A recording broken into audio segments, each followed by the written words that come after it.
I normally don't rant, but I read a comment this morning that bothered me that I felt the need to address it. If you guys been following me for the past 6 years, I've been on YouTube, wow, 6 years. I've been up and down with my weight. I don't even need to say when during my life, because you could go back and see the thumbnails. You can see which period of my life I've gained weight, I lose weight, I gain weight, I lose weight. So why am I talking about this? I came across a comment on Facebook. Company I reviewed for recently, I let them post some of my videos on their Facebook page, and I haven't been on Facebook in years, but I logged in because I wanted to read the comments on there, and a lot of them was positive. It was really nice to read a lot of the comments on there. And then I see this one comment. Usually Koreans are tiny and skinny. She's the first fat Korean I've seen so far, and I've been in Korea for 6 years. First of all, it's a very ignorant comment. You're generalizing my body type, my weight, on my race. I mean, if you're gonna go there, why not say Asians in general? Korean? She doesn't look like she's Korean, by the way, but she's lived there for 6 years. So, I mean, she's probably more Korean than I am, right? I mean, she knows Koreans better than I do because she's lived there for 6 years. There are many people who struggle with weight regardless of their race. Just because you've never seen a fat Korean? What is that? It's like I'm this rare species. I'm this rare fat Korean. Like a unicorn. She's never seen it before. Well, take a good look. Here is a fat Korean. I'm fat, I'm overweight. I just happen to be Korean. I've mentioned this before. I struggled with my weight all my life. Once I hit puberty, boom, it's like my body just decided to be a middle-aged woman. Boobs and just the fat just started to, I just started to store all the fat like a bear, constantly in hibernation. With me and within my family, within my friends, I've always been the bigger person. If within my family, I guess within the girls, I've always been the bigger girl. And it's always like, oh, did Angela finally lose weight? Is Angela still fat?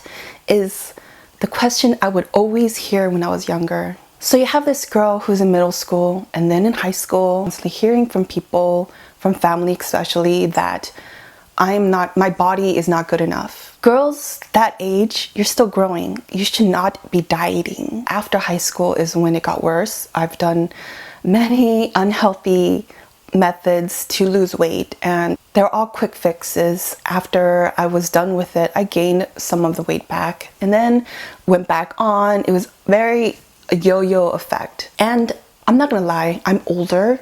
I still battle with my weight. But what's different now is that I realized, why am I trying so hard to lose this weight? Am I doing it for myself?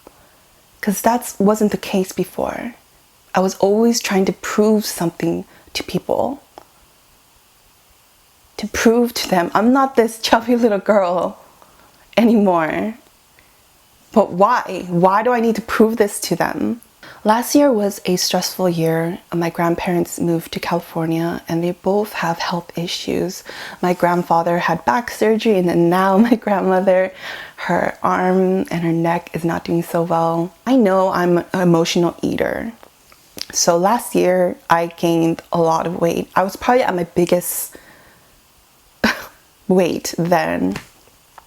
So the videos you see last year, I'm at my biggest. So November I decided to get back on track, and since then I've lost 35 pounds since then. What's different now is that I was always into quick fixes. I need to lose that 30 pounds within that month. The scale always has to be a negative.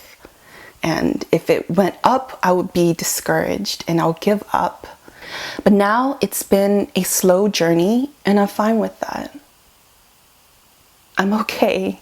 I decided to go back on Weight Watchers. Now some people might think that's a gimmick. Out of all the things that I've tried, Weight Watchers worked the best for me.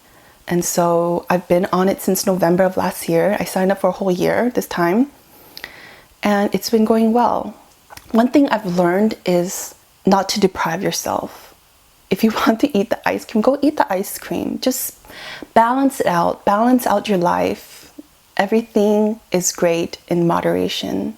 And that's what I didn't know before. Before, I would just completely take everything out. I would go strict, and I don't want to say the things I've done before, but I was so hard on myself before. But now I'm learning that it's okay if you go up, if you fluctuate, as long as you know that there is a goal in mind. Just keep going towards that goal. So again, why am I bringing this up? If I was a teenage girl reading that comment,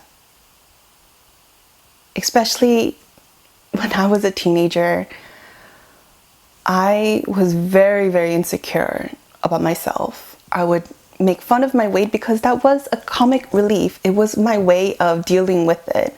So I would constantly make fun of my weight, but really, I was hurting inside. So to read something like that, thinking of my younger self and then thinking of the younger people who might watch this, is don't let negativity get to you. I wish that there was someone who told me when I was younger that don't pay attention to what people say. Don't take things to heart. Because when you're at that age, if you have a bully or if you have people who just are so mean to you or they say stupid things to you, it's hard to build a shield. So everything just kind of passes, and it does affect you. And in the end, their words don't matter. As you get older, it does get better, because honestly, the people you see in high school, you're not going to see them ever again. Trust me. When you already have low self-esteem and you hear these negativity, it's so unhealthy to feel them in your head. And it's hard to let go of it because it just clouds your head. When you read comments like that, it fuels insecurities. In the end, nobody's opinion matters, basically. Just do you. I'm at a point in my life where I actually feel good about my weight. I mean, I'm not skinny. I'm still considered overweight, but my self-esteem is a bit up. It's, I would say 60% compared to it being like a negative 100 last year. But it's a process and it's a journey, and I'm still going.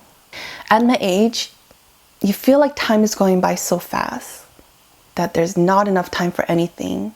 But there's always a time to reflect, grow, learn, and live your life. Another thing I wish someone told me when I was younger, it's okay if things don't go as planned.